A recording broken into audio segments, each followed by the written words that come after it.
Kufuatia kitendo cha Young Africans kuweza kupoteza kwa bao moja kwa sifuri dhidi ya Silver Strikers, mechi ambayo imechezwa ugenini na kuweza kupoteza bao moja kwa sifuri, imekuwa ni gumzo sana kwenye mtandao wa kijamii, na wengi wakishinikiza kwamba maamuzi ya kumfukuza kocha yamechelewa sana, maamuzi ambayo yamepewa muda sana, na kocha ilibidi awe amefukuzwa toka kipindi cha break ya FIFA ya mechi za kimataifa, lakini waliamua kumpa muda na kuanza kuyaongea kifamilia, na baadaye kuonekana kwamba kocha apewe muda zaidi wa kuendelea kuingiza mifumo yake kwenye kikosi.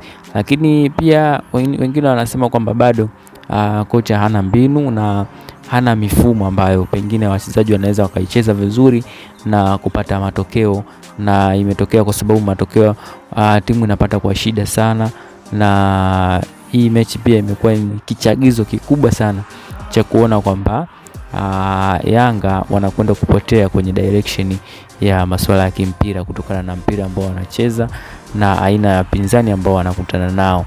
Wamekuwa si watu wa kuswitch mbinu, na ni watu ambao wamekuwa hawaeleweki wanatumia mbinu gani kwa mujibu wa mashabiki wanavyozungumza.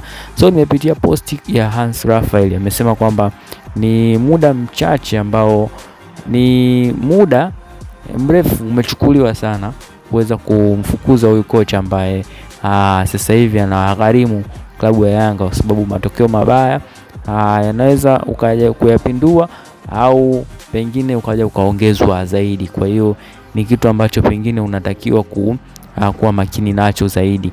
Kwa hiyo Yanga walifanya makosa sana kutokumfukuza huyu kocha kipindi kile cha break ya FIFA.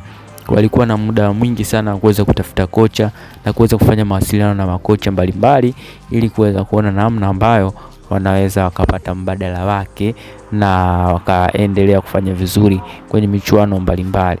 So ni kuachie swali hili, unafikiri changamoto iko kwa kocha au iko kwa wachezaji, au ni bahati tu za kimpira, kwa sababu mpinzani wako anaweza kuwa bora kuliko wewe? Wewe una maoni gani? Weka comment yako hapo chini. Hii ni NTV, usiache kusubscribe.